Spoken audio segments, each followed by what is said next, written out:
They've sold millions of records, they've headlined stadiums, and they're sort of the entire reason this film exists. Please welcome Green Day.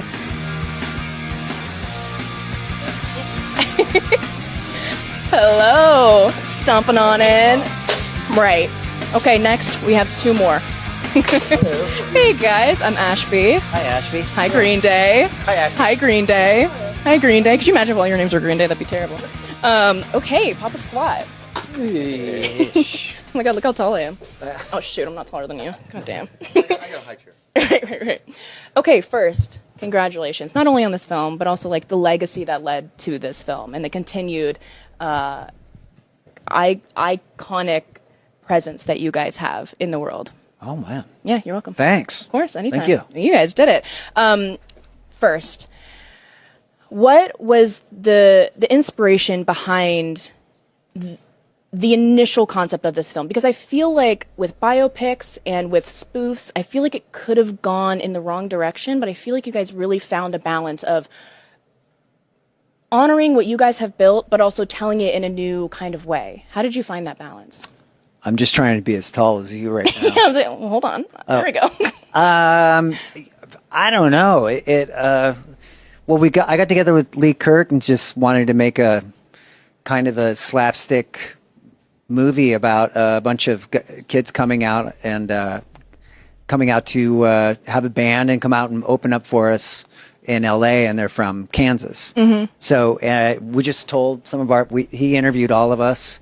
And then he put those stories. It's all of it's based on like pre-Dookie when we were in a van and traveling around, and so a lot of it's the truth. And were there any personal stories that weren't left in the film or didn't make the cut that you had to pull back on? Or I could imagine like when it's based off things that you guys actually lived, that it would be hard to kind of whittle it down to an hour 50. Right, sort of like the poop in your pants stuff. Right, and I say that all the We time. left that out. Right. Yeah, on stage. And rightfully so. I'm honestly glad. Yeah. Great. Okay, so how does this story relate to your lives on the road in the early days?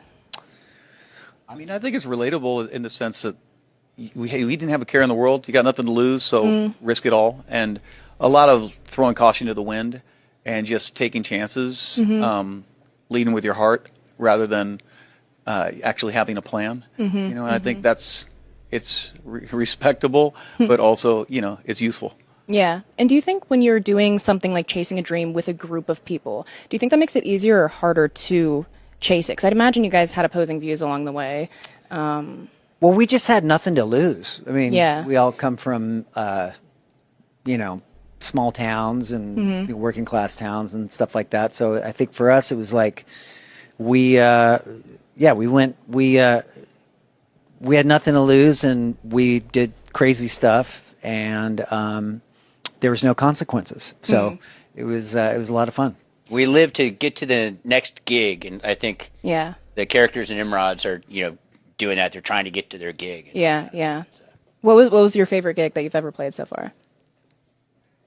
I can't say favorites, but there's definitely been amazing ones. We've played everywhere from closed down banks to existentialist churches to squats all over Europe. I'm you sure they name love it.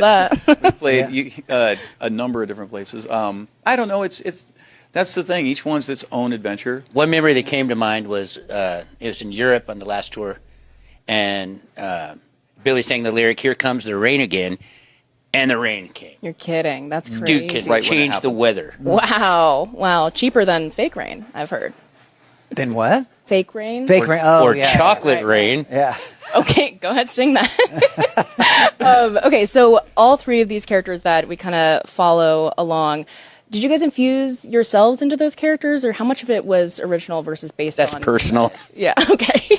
I think it's all relatable as far as like, I think we see a little bit of ourselves in all of the characters. Yeah.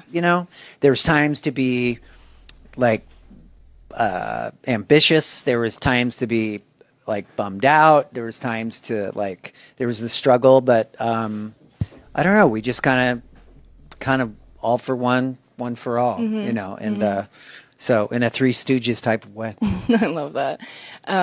What was one element that you that was like a non-negotiable? You're like, this needs to be included in the film, or this theme or this message has to be sold in the The film. soundtrack had to be great. How did you guys land on that? Like, I feel like, no, but even to your point, it's your own discography. How do you choose what ends up in the film?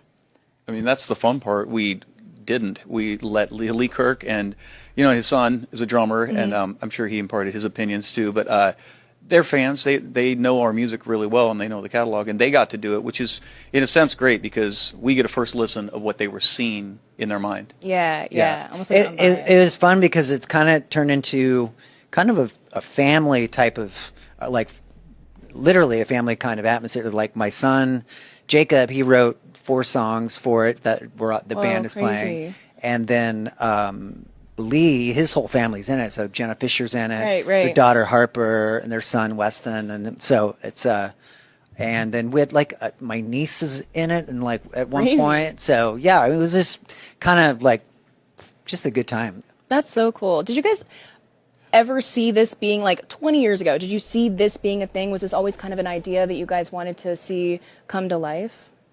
I think so. I mean, some of my favorite movies were, or my favorite bands all had films. Like whether it was Rock and Roll High School or the Beatles or Kiss or whatever. It was always like, we definitely were trying. We didn't know what to do, but. So it was, I love the movie 200 Cigarettes, and it was about New Year's Eve. And so that, I was like, that's a really cool place to start from. Yeah, that's sick. And then we have a couple fan questions. Okay, are there any Easter eggs you guys can give us that'll make sense after we watch the movie? There is a bunny. Speaking of bunny. Easter. And gravy. Yes, and there's Right, gravy. that's right. Heard a lot of fans of gravy. The head, the horror scene, that was real. Sleepy. Yeah. It's crazy. Stolen cars were real.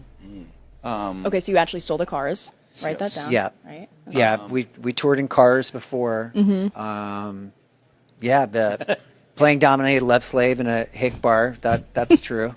So. I love that. Well, that leaves a lot for us. From Natalie, what advice do you have to a band that dreams of being like Green Day? I think one of the things that we really wanted to achieve is like we wanted people to like see the movie and get inspired to play guitars and drums and bass and start bands and things like that that was sort of one of the goals that we thought would be cool. It's like if you walk out and you're whatever age that you are, you can come out and you're like, I want to play guitar. I will say I have a bass I haven't picked up in like 3 years, and I'm going to try to learn a couple of your songs. Get on the long view. Get on that long view. Or just get together with your friends and play a party. Yeah, like mess around. Just play something small like that. Well, when it's around your friends, you're gonna have a good time, and it'll feel like Shea Stadium. Yeah. Running with the Devil. It's a good one on bass. Okay, thank you. Noted. That's awesome. Okay, from Melly, what band or artist inspired you to make your own music? I'm sure there's like a laundry list of them, but There was. I mean, when I first started, there was. I mean, I liked a lot of like metal from like the early '80s. That was like I love Motley and Dokken and Def Leppard and I'm missing a few. Van Halen, of course. And then, like, as we got older and we got in high school age, I think it was like the band Husker Du was like a really impactful band for because it was like, it's like songs from the heart and about like real emotions and things like that. So and that's what I love about y'all's music. Like, not only it's from the heart, but it also speaks on things that everyone is dealing with right now, and all the important stuff that you guys don't back down from, which I really appreciate. Oh, thank you. Okay, and then we want to know, what do you hope fans take away from this film? We want them to play guitars and play bass and play drums. I don't know. It's like underneath the music, and there's a reason why people get into like whatever, whether it's doing art or making music. I think people have their like issues and things like that, where it's like it could be coming from a broken home or just like rough times or in their life, because like being young is tough. At times it just straight up sucks. So, but I think for us, like playing music was like the escape.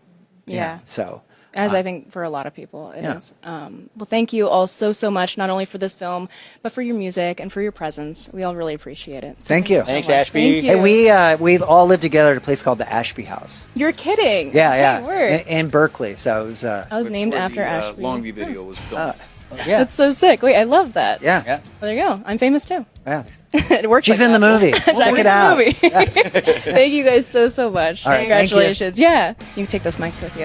All right. Gift from me to you. I'm kidding. Please don't steal this. Okay. Wow, what a night. Thank you all so much for joining us. Nimrods hits theaters everywhere this Friday, August 14th. Bring your friends.